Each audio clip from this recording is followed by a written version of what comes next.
الحمد لله نحمده ونستعينه ونستغفره ونؤمن به ونتوكل عليه ونعوذ بالله من شرور أنفسنا ومن سيئات أعمالنا من يهده الله فلا مضل له ومن يضلل فلا هادي له وأشهد أن لا إله إلا الله وأشهد أن محمدا عبده ورسوله أرسله بالحق بشيرا ونذيرا بين يدي الساعة من يطع الله ورسوله فقد رشد ومن يعصيهما فإنه لا يضر إلا نفسه ولن يضر الله شيئا أما بعد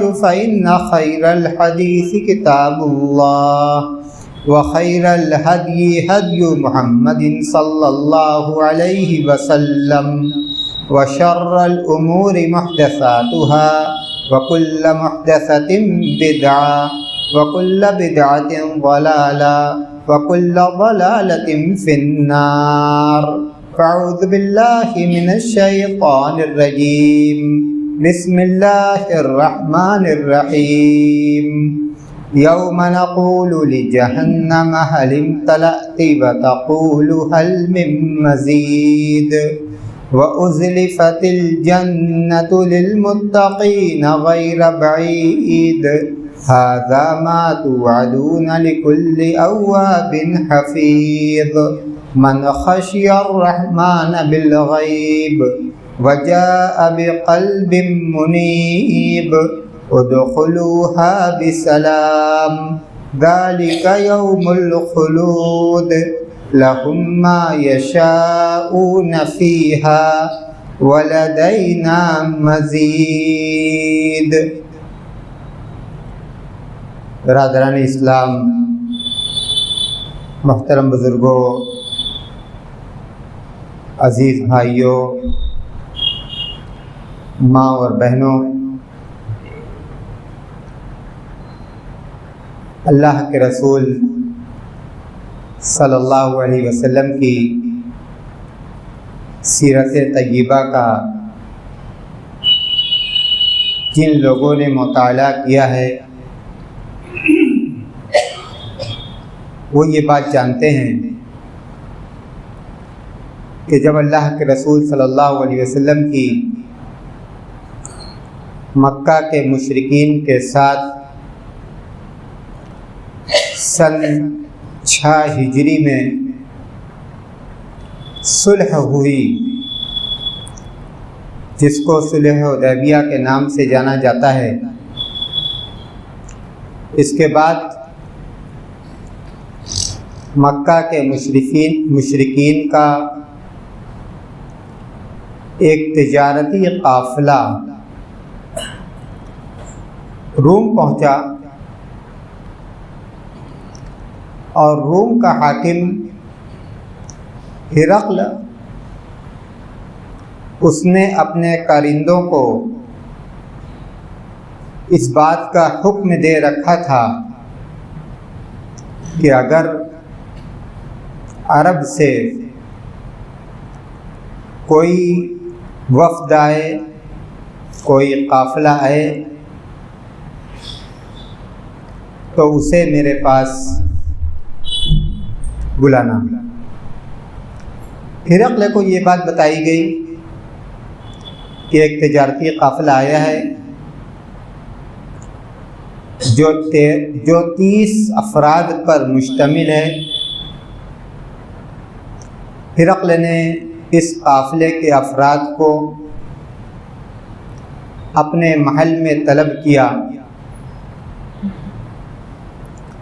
پوچھا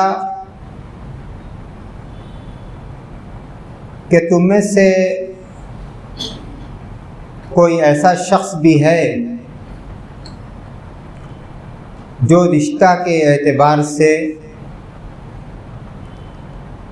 اس آدمی سے سب سے قریب ہو جو مکہ میں نبوت کا دعوے دار ہے۔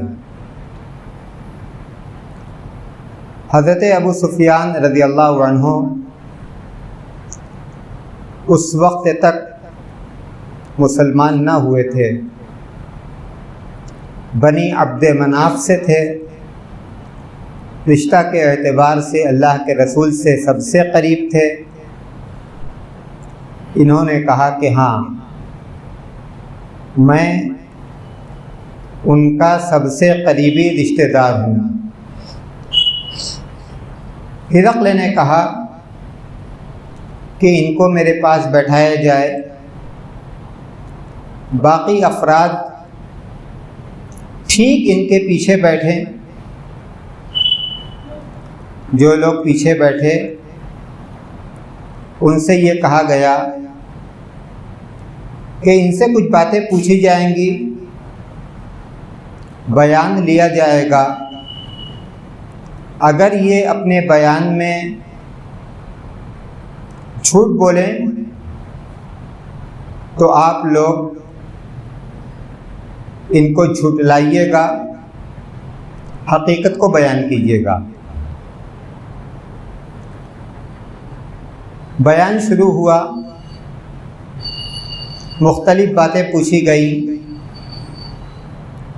اور ان باتوں میں جو بات سب سے اہم تھی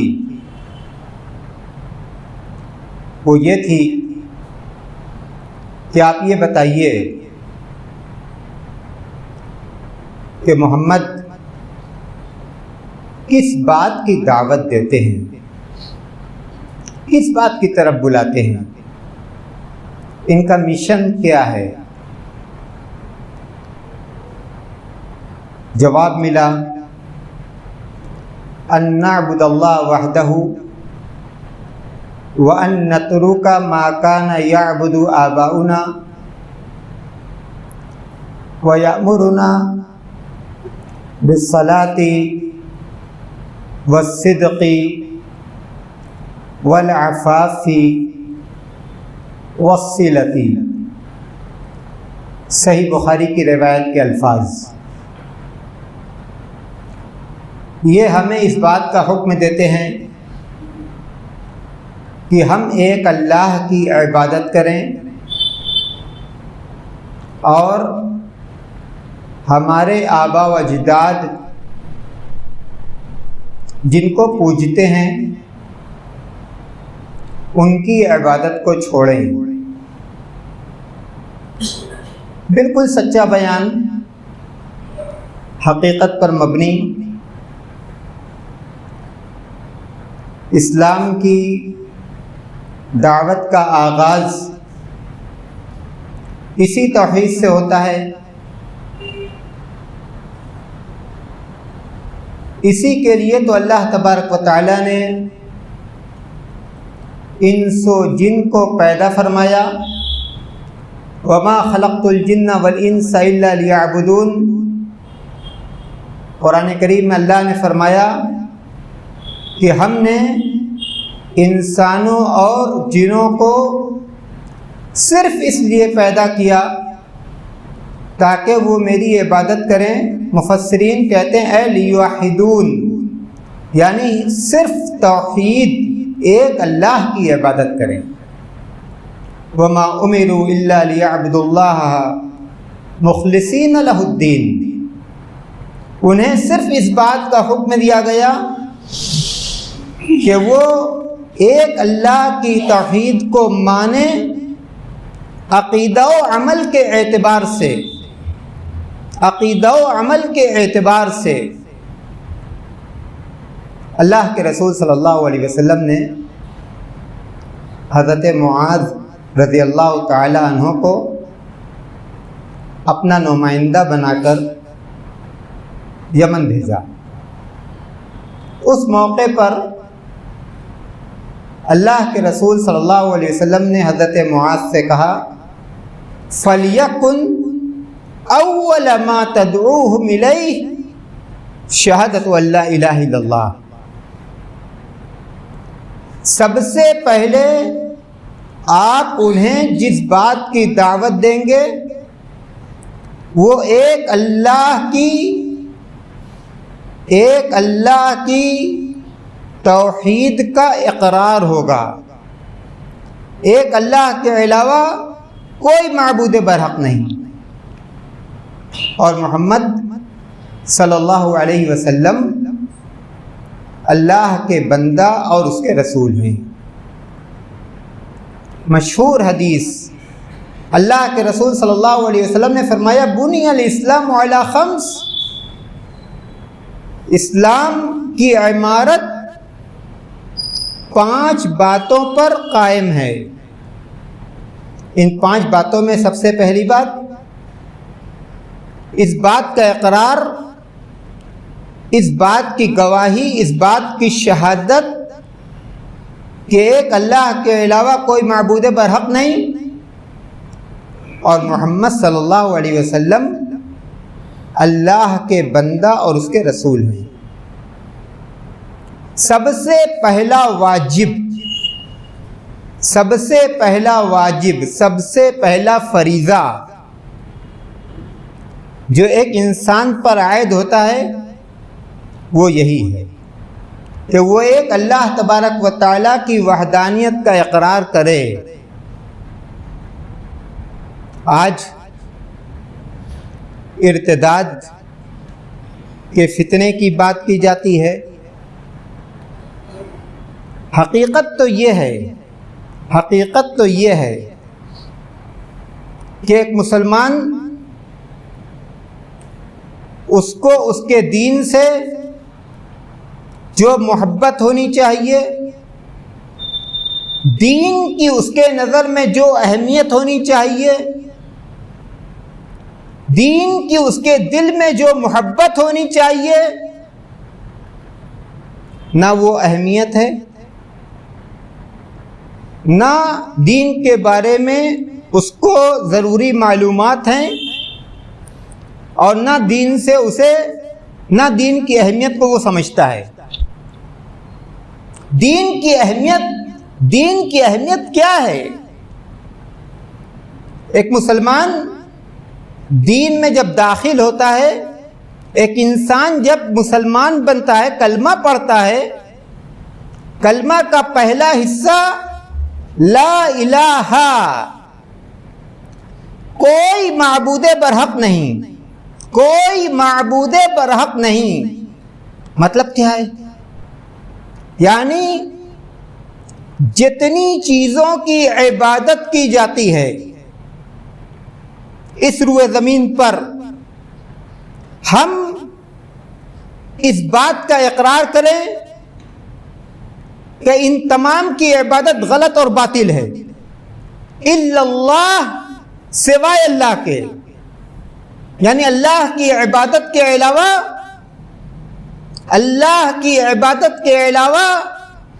تمام معبودان باطل پر ہیں، ان کی عبادت کرنے والے باطل پر ہیں۔ قرآن کریم کے اندر اللہ تبارک و تعالی نے حضرت ابراہیم علیہ السلام اور ان کے ماننے والوں کو ہمارے لیے اسوہ اور نمونہ بتلایا۔ کئی اعتبار سے وہ ہمارے لیے اسوہ اور نمونہ ہیں، لیکن اس آیت کو دیکھیے جس میں حضرت ابراہیم علیہ السلام نے یہ کہا اِنَّا بُرَآءُ مِنْكُمْ وَمِمَّا تَعْبُدُونَ مِن دُونِ اللَّهِ كَفَرْنَا بِكُمْ وَبَدَا بَيْنَنَا وَبَيْنَكُمُ الْعَدَاوَةَ وَالْبَغْضَاءَ أَبَدًا حَتَّى تُؤْمِنُوا بِاللَّهِ وَحْدَهُ،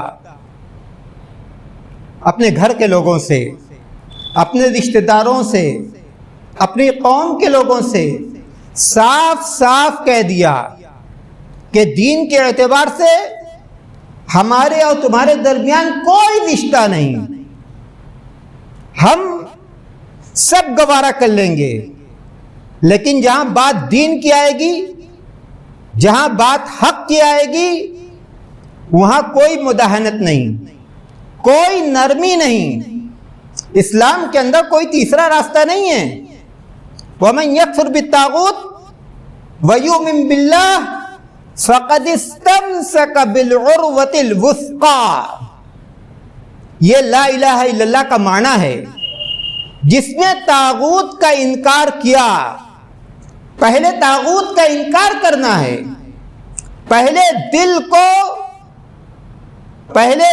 کو معبودان باطلہ کی محبت سے پاک کرنا ہے. وَمَن يَكْفُرْ بِاللَّهِ وَمَن يَكْفُرْ بِالطَّاغُوتِ، جس نے طاغوت کا کفر کیا، طاغوت کا انکار کیا، وَيُؤْمِن بِاللَّهِ اور اللہ پر ایمان لایا، فَقَدِ اسْتَمْسَكَ بِالْعُرْوَةِ الْوُثْقَىٰ، اس نے مضبوط سہارا اختیار کیا. حق پر وہ ہے یا اسلام یا کفر، کوئی تیسرا راستہ نہیں. ان الدین عند اللہ الاسلام، سچا دین اللہ کے نزدیک صرف اور صرف اسلام ہے. وَمَن يَبْتَغِي غَيْرَ الْإِسْلَامِ دِينًا فَلَن يُقْبَلَ مِنْهُ وَهُوَ فِي الْآخِرَةِ مِنَ الْخَاسِرِينَ.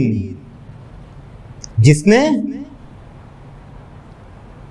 اسلام کے علاوہ کوئی اور دین اختیار کیا، فَلَن يُقْبَلَ مِنْهُ، وہ دین اس سے ہرگز، فَلَن يُقْبَلَ مِنْهُ، وہ دین اس سے ہرگز قبول نہیں کیا جائے گا. اور انجام کیا ہوگا؟ وَهُوَ فِي الْآخِرَةِ مِنَ الْخَاسِرِينَ، آخرت میں وہ نقصان اٹھانے والوں میں سے ہوگا. اولاد کی تربیت دین سے محبت کی بنیاد پر کی جائے، اولاد کو دین کی اہمیت بتلائی جائے، اولاد کو دین کے اہم اور بنیادی احکام اور مسائل بیان کیے جائیں. یہ دین ہم تک کیسے پہنچا؟ ہمارے اسلاف نے اس دین کو ہم تک پہنچانے کے لیے کتنی قربانیاں دیں، کتنی مخالفتوں کو جھیلا، کتنی دشمنیاں مول لیں، مال کی قربانی دی، جان کی قربانی دی، اعزاء و اقارب کی قربانی دی، وطن کی قربانی دی. شاندار تاریخ، روشن تاریخ آج بھی کتابوں میں محفوظ ہے. ہمیں یہ توفیق نہیں ہوتی کہ ہم اپنے بچوں کو یہ بتلائیں اور اس کے بعد ہم شکایت کرتے ہیں کہ بچے بے دین ہو رہے ہیں. جب ہم ان کو دین کی اہمیت ہی نہیں بتلائیں گے، جب ہم ان کو یہ بتلائیں گے ہی نہیں کہ اس دنیا کے اندر سچا دین صرف اور صرف ایک ہے، اور حقیقت میں عزت اسی دین کے ماننے والوں کے لیے ہے. اس روئے زمین پر بھی، آسمانوں پر بھی، انسانوں میں بھی، فرشتوں میں بھی اور جانوروں میں بھی. ہم محسوس نہیں کرتے، ہم نہیں جانتے یہ عزت دینے والا اللہ ہے. وَلِلَّهِ الْعِزَّةُ وَلِرَسُولِهِ وَلِلْمُؤْمِنِينَ، اللہ کا فرمان ہے، جھوٹا نہیں ہو سکتا کہ عزت اللہ کے لیے ہے، اس کے رسول کے لیے ہے، اور صرف مومنوں کے لیے ہے. دنیا میں بھی عزت ان کے لیے ہے، آخرت میں بھی عزت ان کو ہی ملے گی. جب ہم اس ایمان پر اپنے بچوں کی تربیت کریں گے، جب ہم اس ایمان کو ان کے دلوں میں راسخ کریں گے، تب وہ دین کی اہمیت کو سمجھیں گے، تب وہ دین پر عمل کریں گے، تب دین کی محبت ان کے دلوں میں پیدا ہوگی، تب دین کے جاننے اور دین کے سیکھنے کا جذبہ ان کے دلوں میں پیدا ہوگا. اور اگر ہم نے بچپن سے ہی ان کو ان کے حال پر چھوڑ دیا، جس طرح سے ہم اپنی دنیا میں مصروف ہیں، دنیا کی راہوں کو، دنیا کے راستوں کو، تجارت کے طور طریقوں کو، اس دنیا کے اندر ہمیں کیسے رہنا ہے، دنیا والوں کے ساتھ ہمیں کیسے برتنا ہے، یہ سب تو ہم نے ان کو خوب سکھلایا، لیکن دین کی ہم نے ان کے دین کی اور ان کے دینداری کی کوئی فکر نہ کی۔ تو جو باتیں آج سننے میں آتی ہیں، جو باتیں آج سننے میں آتی ہیں، اللہ کے واسطے آپ اپنے آپ سے پوچھئے کہ یہ قصور کس کا ہے، یہ قصور کس کا ہے، اور اللہ کے یہاں اس کی جواب دہی کس کو کرنی ہوگی، اس کی جواب دہی کس کو کرنی ہوگی۔ قرآن کریم میں اللہ نے فرمایا قُوا أَنفُسَكُمْ وَأَهْلِيكُمْ نَارًا، اپنے آپ کو اور اپنے بال بچوں کو جہنم سے بچاؤ۔ جہنم سے بچانے کا کیا مطلب؟ کفر سے بچاؤ، شرک سے بچاؤ، غلط راستوں سے بچاؤ، غلط لوگوں کی صحبت سے بچاؤ، غلط طور طریقوں سے بچاؤ۔ آج ہم اپنی دنیا کے لیے بات تلخ ہے، لیکن دیانتداری کا یہ تقاضا ہے کہ میں یہ بات کہہ دوں، آج ہم اپنی دنیا کے لیے اپنے بچوں کو اور ان کی دینداری کو قربان کر رہے ہیں۔ ان کی تربیت کا جو فریضہ ہم پر عائد ہے، ہم اس فریضے سے کوتاہی برت رہے ہیں۔ فکر ہی نہیں ان کے دین کی، فکر ہے تو صرف ان کے دنیا کی۔ اور اس کے بعد شکایت یہ کی جاتی ہے کہ وہ غلط راستوں پر چل رہے ہیں، غلط راستوں پر چل رہے ہیں۔ اللہ کے بندو، یہ سب سے پہلا واجب، اسی کے لیے اللہ نے ہمیں اس روئے زمین پر پیدا کیا ہے کہ ہم اس دین پر قائم رہیں، ایک اللہ کی عبادت کریں۔ دینی اعتبار سے ہماری محبت صرف اور صرف اسلام سے ہو، اور دینی اعتبار سے ہم اسلام کے علاوہ تمام ادیان کو ہم دل سے باطل جانیں، نفرت کریں تمام ادیان سے اور تمام ادیان کے ماننے والوں سے دین کے اعتبار سے۔ آئیے لوٹتے ہیں پھر اسی آیت کریمہ کی طرف۔ اللہ نے کہا کہ حضرت ابراہیم نے اپنی قوم کے لوگوں سے کہا اِنَّا بُرَآءُ مِنْكُمْ وَمِمَّا تَعْبُدُونَ مِن دُونِ اللَّهِ، ہم تم سے اور اللہ کے علاوہ جن کی تم عبادت کرتے ہو ان سے بالکل بری ہیں، لا تعلق ہیں، بیزار ہیں، کوئی رشتہ نہیں۔ اِنَّا بُرَآءُ مِنْكُمْ وَمِمَّا تَعْبُدُونَ مِن دُونِ اللَّهِ کفرنا بکم۔ مومن کے دل میں یہ ایمان اور مومن کی زبان پر یہ جرأت ہونی چاہیے، جس جرأت کا اظہار حضرت ابراہیم علیہ السلام نے کیا اور جس کو اللہ تبارک و تعالی نے ہمارے لیے نمونہ قرار دیا۔ کفرنا بکم، ہم دین کے اعتبار سے تمہیں کافر جانتے ہیں۔ اللہ نے کہا ہے کہ یہ تمہارے لیے نمونہ ہے، یہ جرأت، زبان سے اعلان، حق کا اقرار اور اس بات کا بھی اقرار کہ ہم جس پر ہیں یہ حق ہے اور تم جس پر ہو وہ باطل ہے۔ کفرنا بکم، ہم تمہیں کافر جانتے ہیں۔ اور صرف اتنا ہی نہیں، آگے دیکھیے وَبَدَا بَيْنَنَا وَبَيْنَكُمُ الْعَدَاوَةُ وَالْبَغْضَاءُ أَبَدًا حَتَّى تُؤْمِنُوا بِاللَّهِ وَحْدَهُ، ہمارے اور تمہارے درمیان نفرت کی دیوار قائم ہو گئی، دین کے اعتبار سے تم ہمارے دشمن ہو، دین کے اعتبار سے ہم تمہیں برا جانتے ہیں، تمہارے لیے ہمارے دل کے اندر بغض ہے۔ کوئی اور مطلب نہ لیا جائے، جو الفاظ میں استعمال کر رہا ہوں اس کا وہی مطلب لیا جائے۔ دین کے اعتبار سے، میں بار بار کہتا ہوں، دین کے اعتبار سے ہم تمہیں کافر جانتے ہیں، دین کے اعتبار سے ہمارے اور تمہارے درمیان نفرت کی دیوار قائم ہو گئی۔ یہ دیوار اس وقت تک ٹوٹ نہیں سکتی حتی تؤمنوا باللہ وحدہ، یہاں تک کہ تم ایک اللہ پر ایمان لاؤ۔ یہ ابراہیم کا اسوہ علیہ السلام، اور اس اسوہ کو، اس نمونہ کو اللہ تبارک و تعالیٰ نے کہا کہ یہ نمونہ تمہارے لیے ہے، یہ نمونہ اے امت محمدیہ تمہارے لیے ہے۔ ہم نے اس نمونہ کو اختیار کیا۔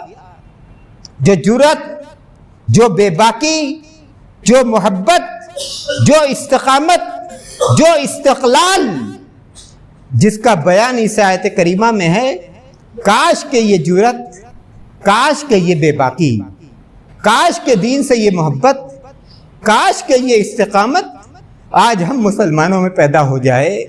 تو یہ جو شکایتیں آتی ہیں اولاد کے بگڑنے کی، دین سے دوری کی، دوسرے راستوں پر چلنے کی، پھر یہ شکایتیں آنی بند ہو جائیں گی۔ اللہ تبارک و تعالی ہمیں توفیق دے، اللہ تبارک و تعالی ہمیں توفیق دے، اللہ تبارک و تعالی ہماری اولاد کو باطل طریقوں سے، گمراہ راستوں سے اور گمراہ لوگوں کی صحبتوں سے بچائے، انہیں حق پر قائم کر دے، انہیں دین کی طرف لوٹا دے، دین کی حقیقت ان کے دلوں میں بیٹھ جائے، دین سے محبت ان کے دلوں میں پیدا ہو جائے، اور دین کے سیکھنے کا، دین کے جاننے کا اور دین پر عمل کرنے کا ان کے دلوں کے اندر شوق اور ذوق اور ہمت پیدا ہو۔ بار الہ تو ہمیں جب تک دنیا میں رکھ، اسلام پر قائم رکھ، جب موت ہے تو ایمان پر آئے۔ وآخر دعوانا ان الحمد للہ رب العالمین۔